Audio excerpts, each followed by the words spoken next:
The story I am about to tell I have never told before. The events took place when I was a child of 15, an oldish child of 15. I had a taste for books and dreams, and a kind of adoring love of older people, a predilection, too, for romance and wonderment. There were many things I meant to do some day. Among my lesser resolves was one that I had held for a good many years. I mean the resolve some day to be a passenger in the absurd old-fashioned 'bus that had made its daily journey, ever since I could remember, from my home town to a small town quite off the railroad, some 12 miles away, the county seat of that county in which my home was situated. The 'bus was an extraordinary looking vehicle. It had the air of a huge beetle. It creaked and rattled when it was in action. It had enormous dipping springs.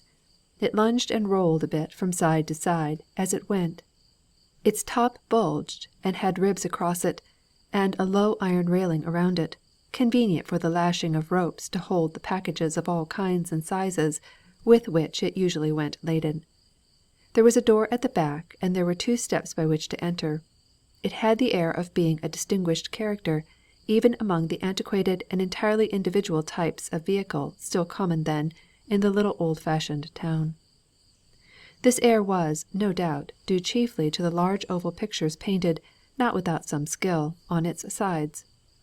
One of these depicted the rescue of Daniel Boone by Kenton, who with the butt of a large musket was perpetually about to brain a murderous Indian. The other dealt with Smith's unchanging obligation to Pocahontas.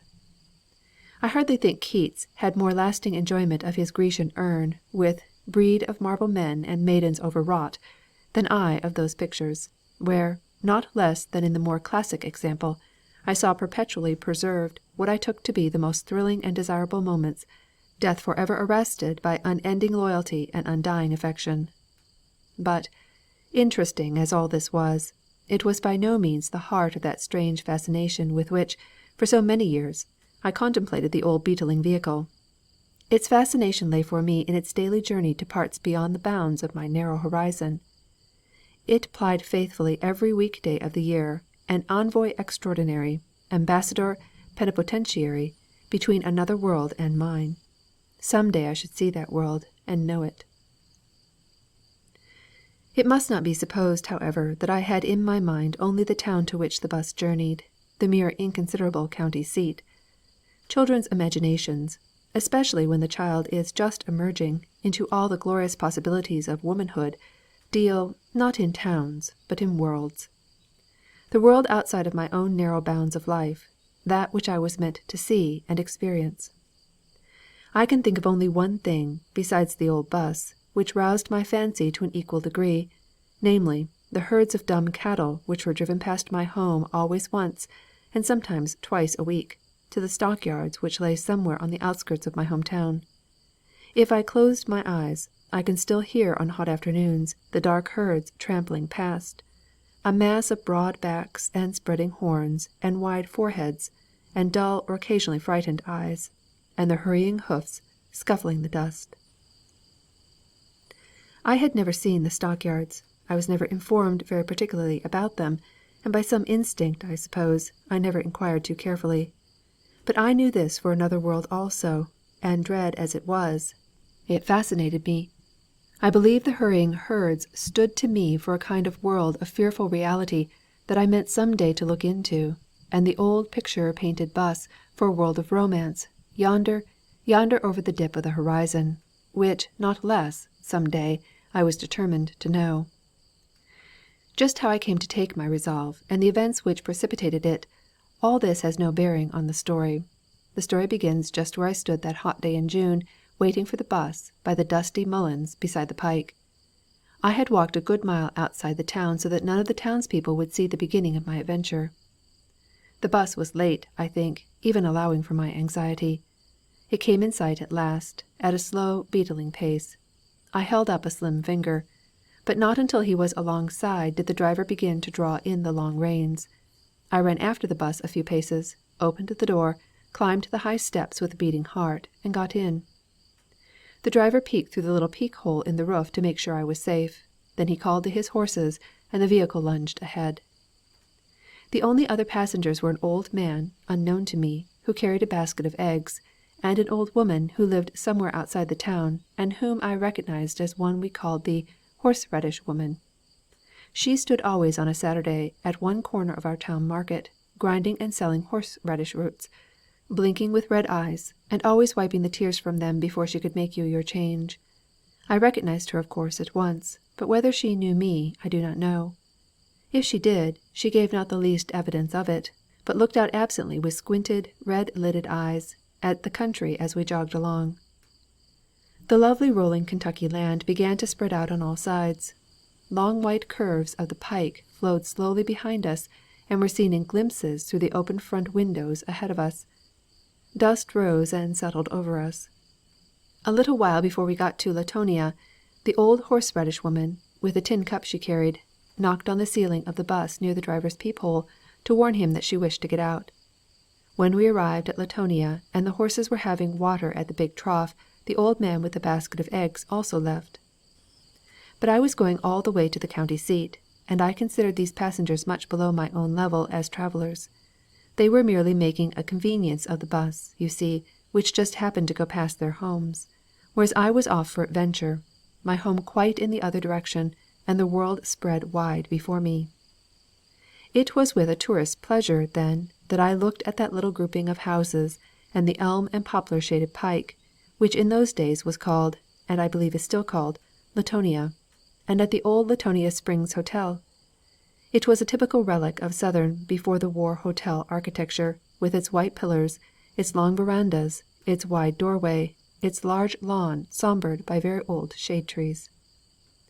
I had known something of travel. I had lived in France for 2 years at school, but there I had always had some one to go about with me. Here, on the contrary, I was alone. I liked the flavour of the adventure. It was novel and very stimulating. This journey, however poor a thing it might seem to others, had Audrey's superlative virtue. It was mine own. The old hotel, then, already romantic enough, took on an additional romance in my eyes. The driver came around now from sponging his horses' heads and noses at the trough.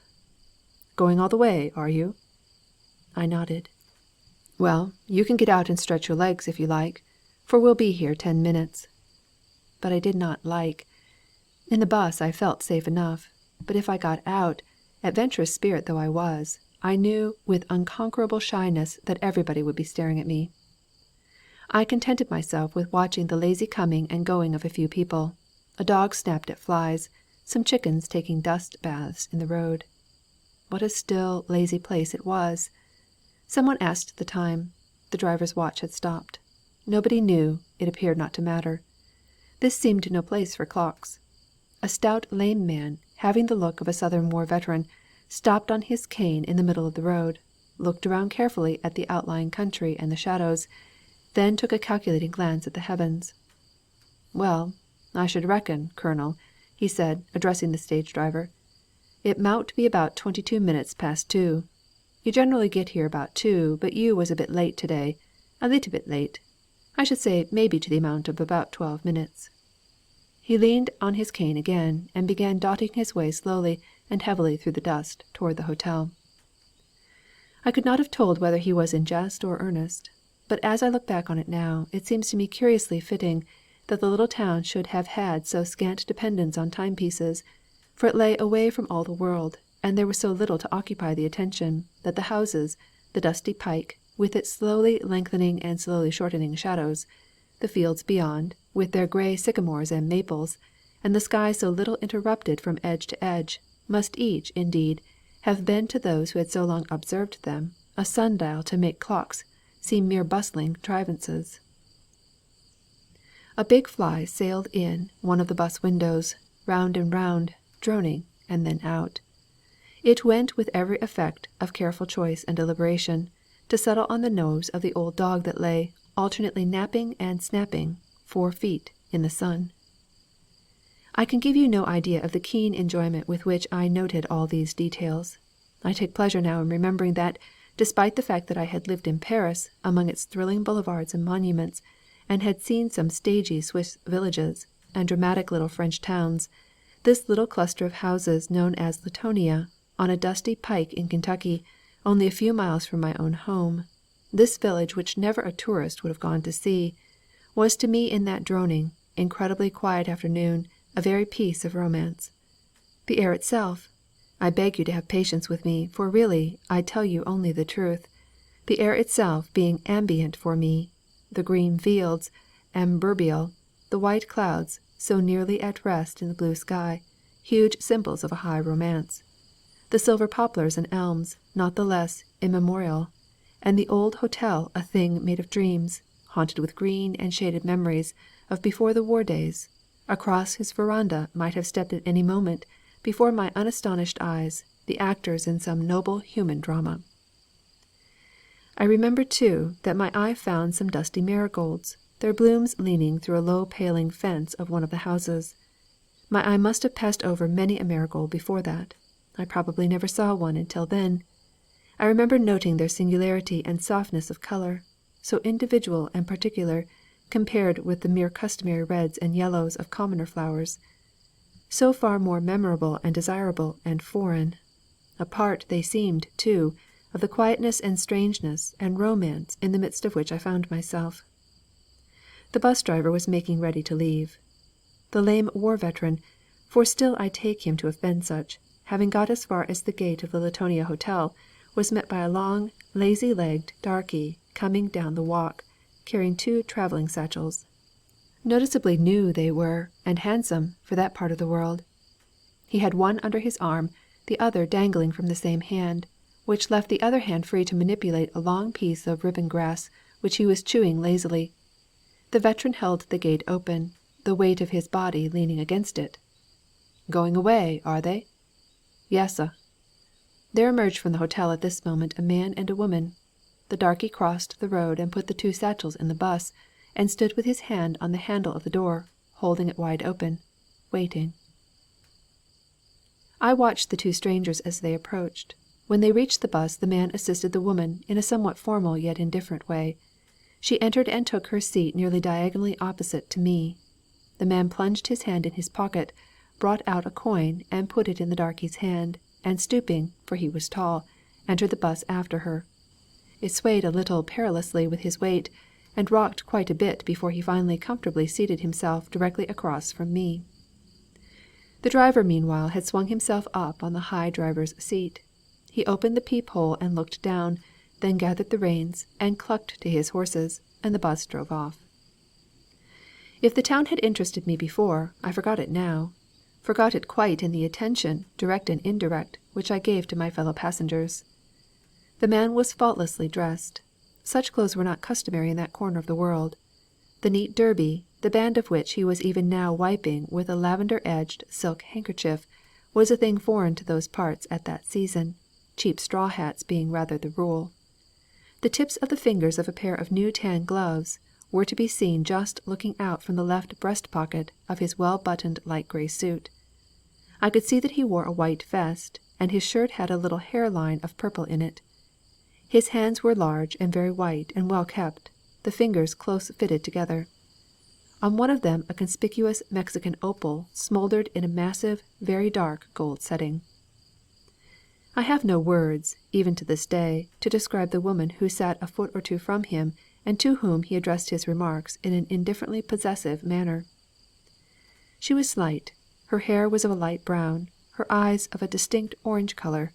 Her face sloped delicately from the forehead, which was low enough to be beautiful, and high enough to suggest nobility of thought, down to the lovely line of chin.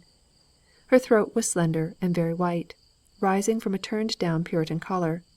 A Puritan cloak of dust-coloured linen, with strappings of orange, fell away under the collar in soft and cool lines.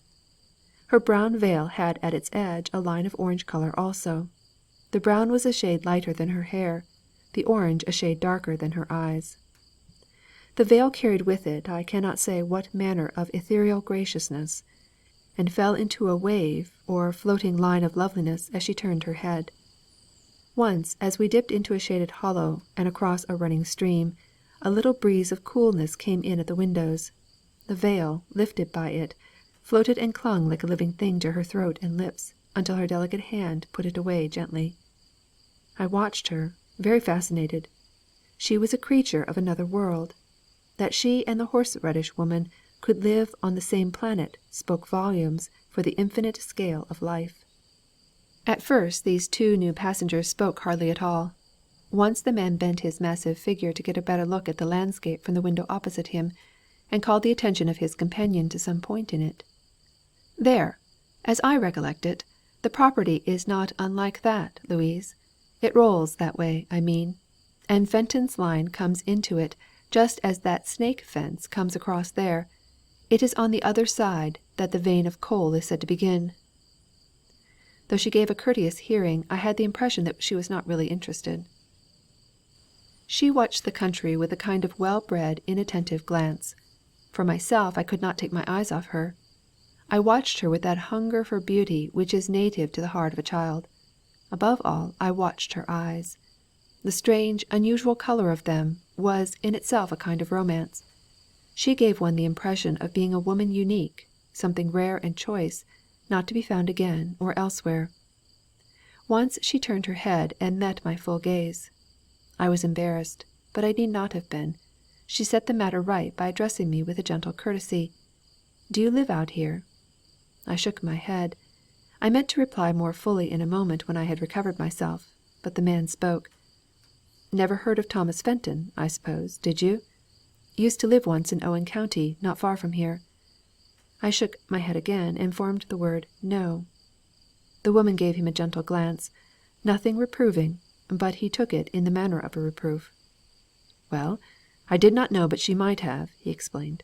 Then he settled back a little. "Maybe some one else will get in later who does know. I thought them confoundedly stupid at the hotel.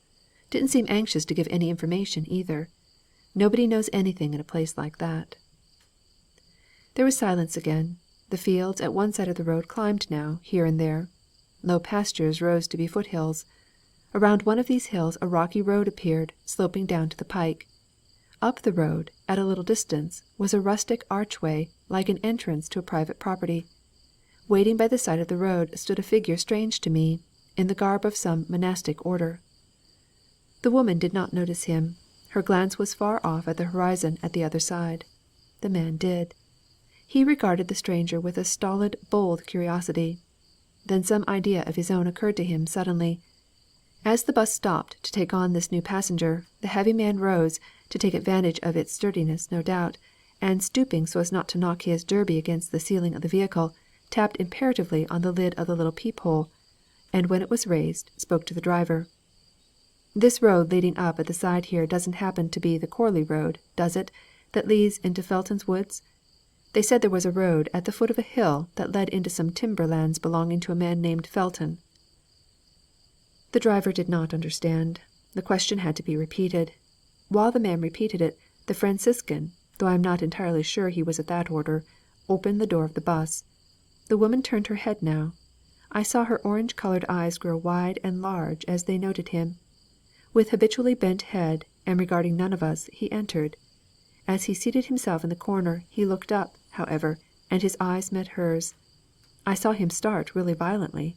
His colour, which was a dark olive, with a too bright crimson under it at the cheekbones, became suddenly ashy. There was just that one look between them. The next instant she had turned to the other, returning from his questions with the driver. He had not seen that I had noted. The Franciscan now drew his eyes away from the woman's face, fumbled in the skirt of his habit, and brought out a prayer book, which he opened with fingers that shook. The heavy man seated himself exactly opposite the woman, and beside me, and within touch of the Franciscan. He addressed the woman. "I just thought that might be Chorley's road. They said it ran up a slope. It wasn't, though.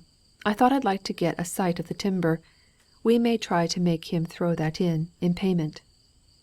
He glanced around at the Franciscan, whose eyes were now entirely on his book, and took him in, as it were.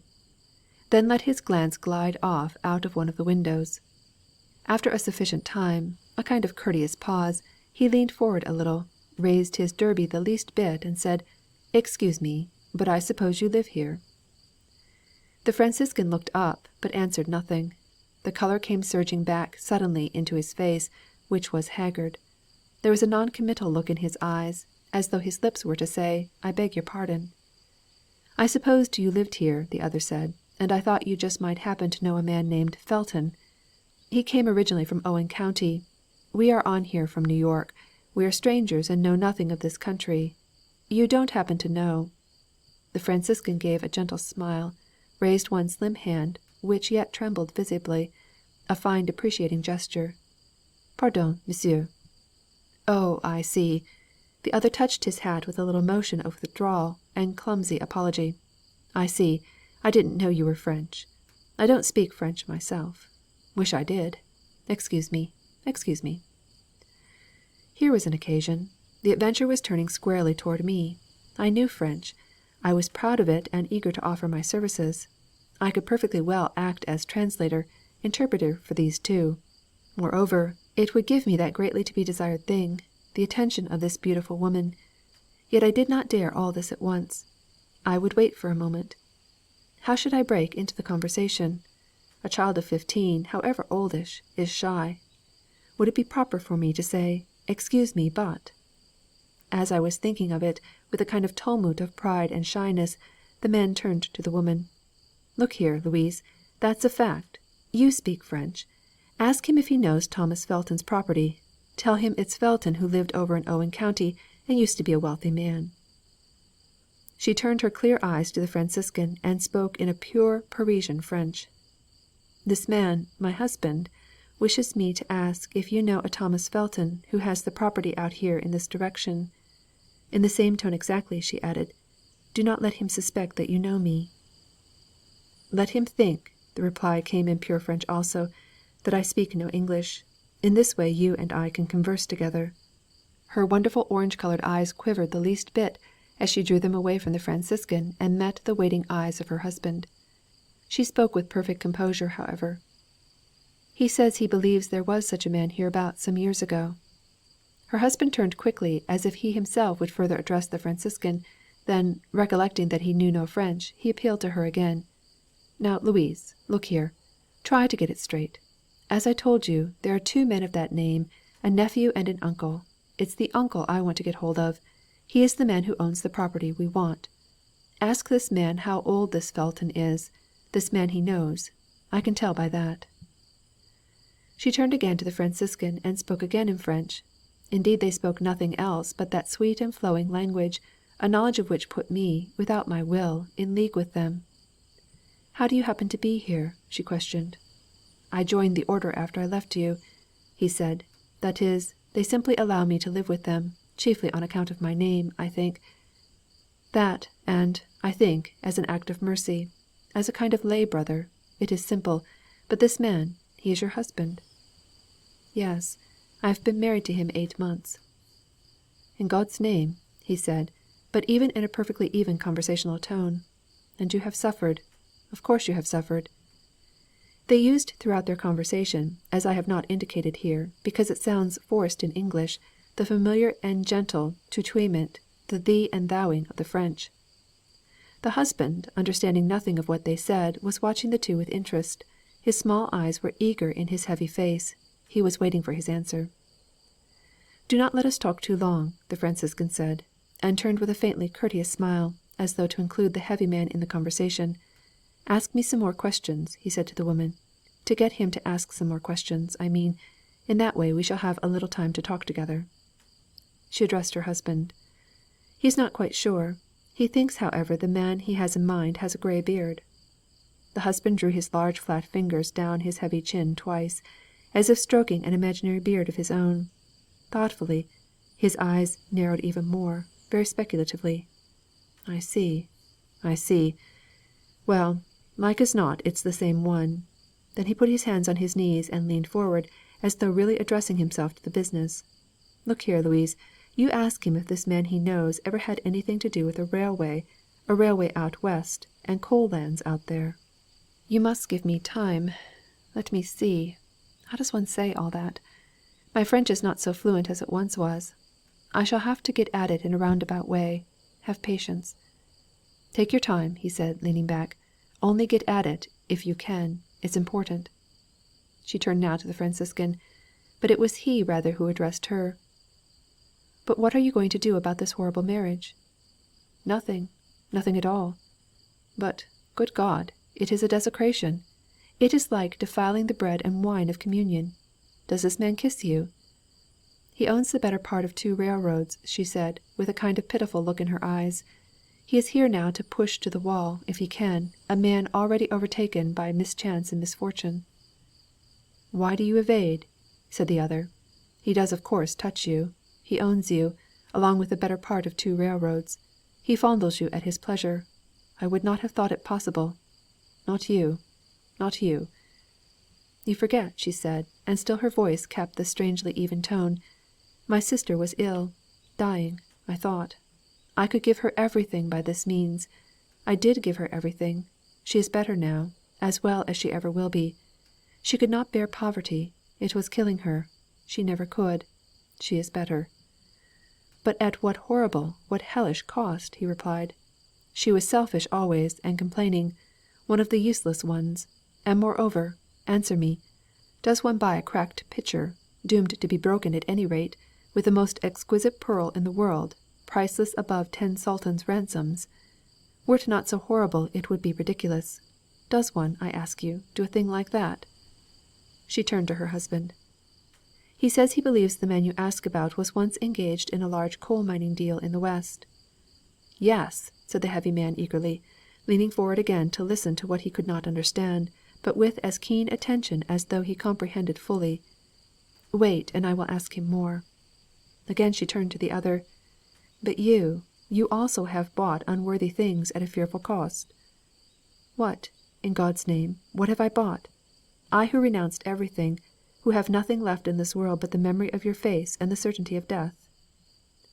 "You bought for yourself the approval of what you may choose to call your conscience," she said in the same almost monotonous, even voice.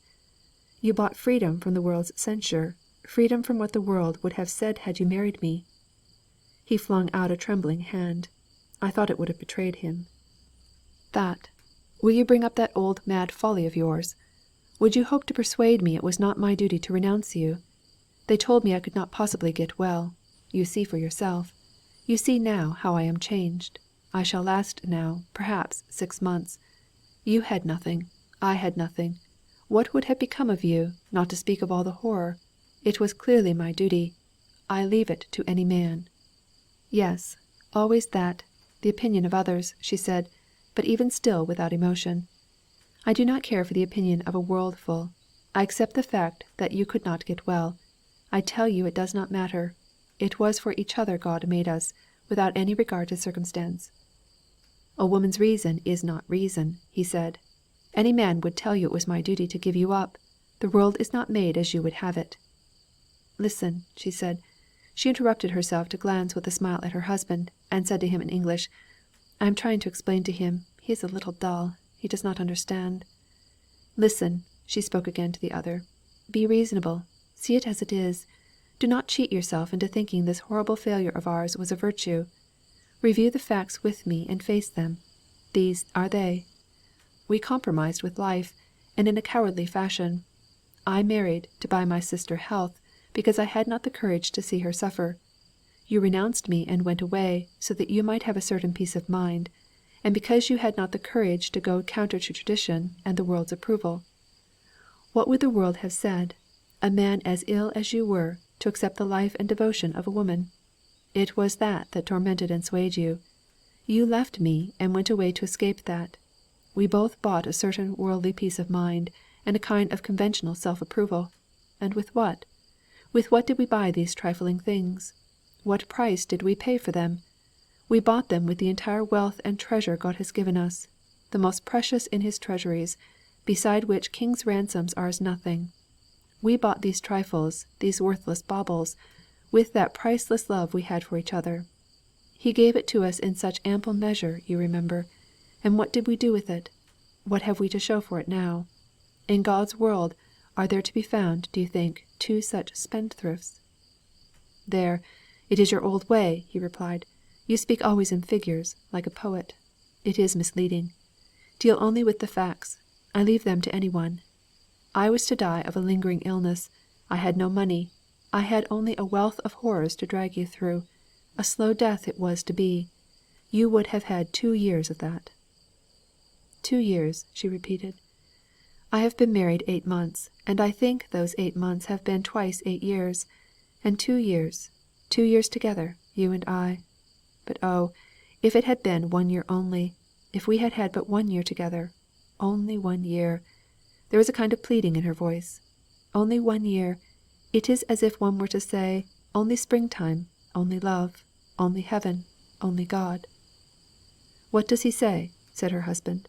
Perhaps he was curious at the tone of her voice, or merely impatient at the length of their conversation. "Tell him anything," said the other. "We must converse at any cost. Tell him anything you like, only do not cease to speak to me." She turned to her husband. "He is quite interesting. He thinks he used to know this man when he was a child, that his father had some dealings with him in that very coal affair in Illinois. Let me question him a little more. I will tell you by and by. We must not seem to be too curious. Do not interrupt me, just let me lead him on. It may take a few moments." The other began now, without waiting for her to take up the conversation. "But I tell you, I do not see the thing as it is. It would have been a criminal thing for a man doomed as I was, to link his life with a woman like you, frail, exquisite, young, beautiful, the very rose of the world. Is it permissible for a man to drag a woman with him to the scaffold, even for love? I leave it to any man." "Yes, to any man." Her reply was quick on his. "But you dare not leave it to a woman. Any man would tell you it is not permissible that one about to die should lay his hand in that of a woman he loves. Any man would grant you, that if the woman is his wife, if that tradition has bound them, then it is his right and her duty that they should share fatally, even though they have not the high calling of love.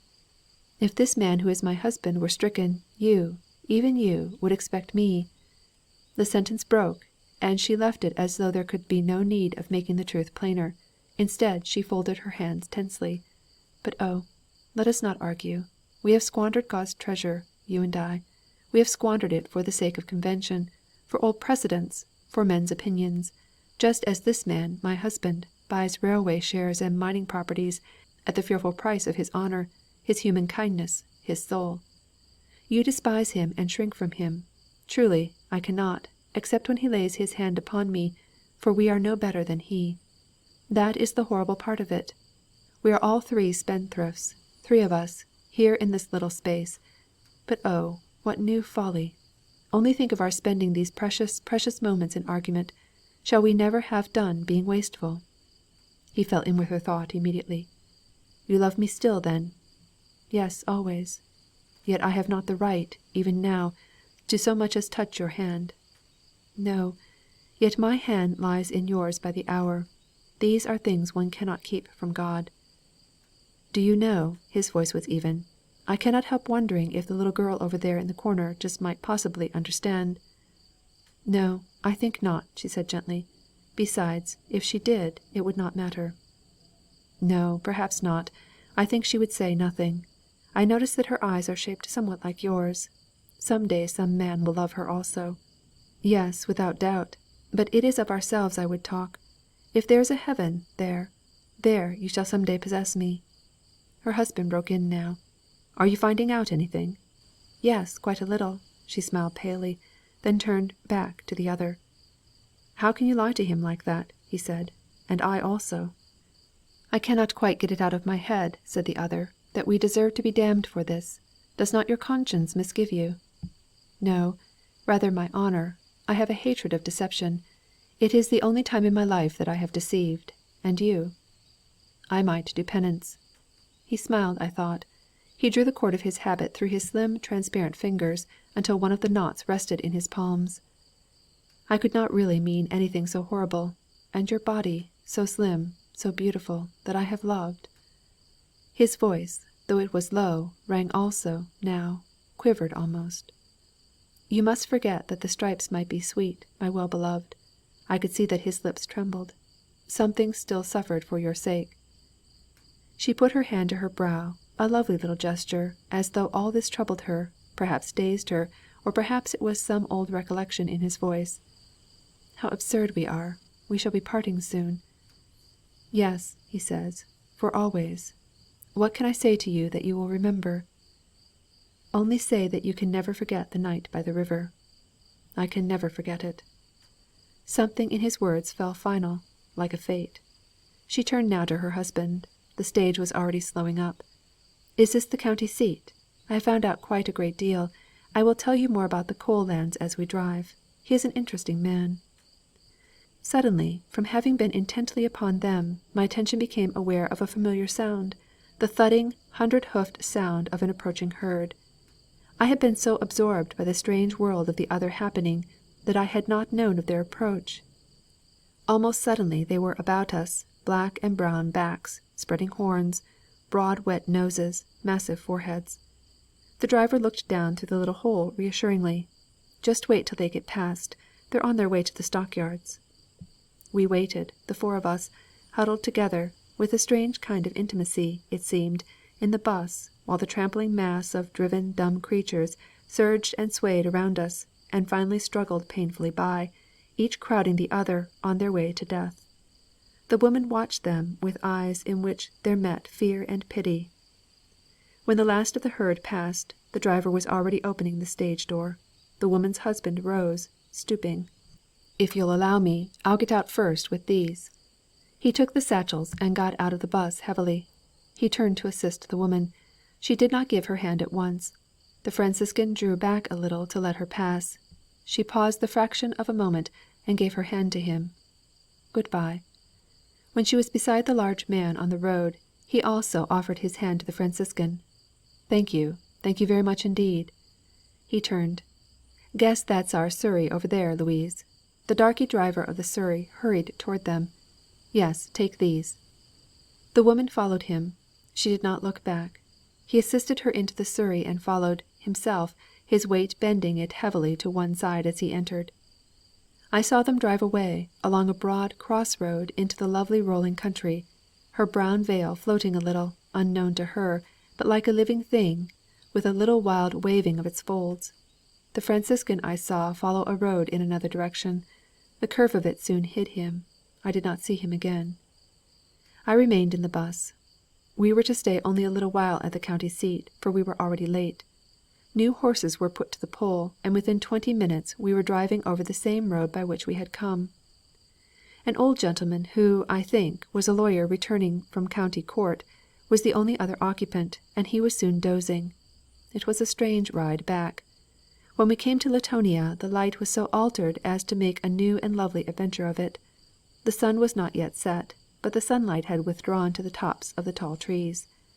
Below, the hotel lawn was cool, almost twilit, mysterious in shadows. It was there only a little while ago that I had first seen these two coming down the path to enter the 'bus. The last 4 hours had changed life for me entirely.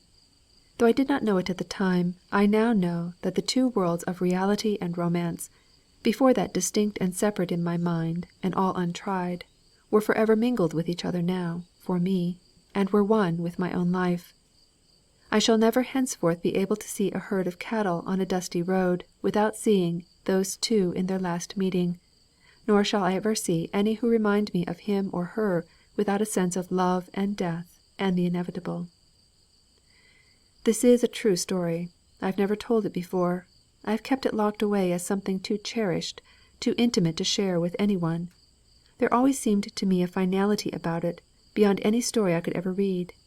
Yet I am telling it now, partly from a sense of honour, partly from a hidden hope, because it was not, after all, finished that day. She may still be living. This may chance to meet her eye.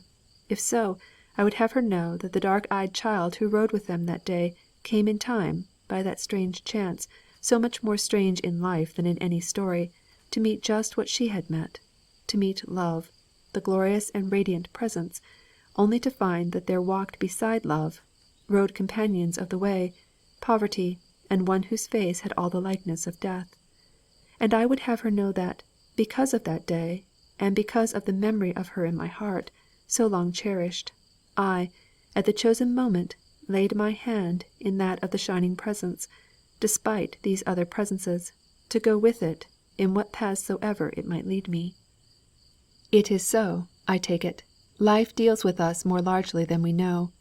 Fools in our folly, spendthrifts though we may be, throwing priceless wisdom away to the winds, as these two had done, wasting our wealth and our substance of joy irretrievably, careless of God's treasure entrusted to us, squandering gold worth the ransom of all the kings of the earth, and this for some trifling thing, some inconsiderable bauble.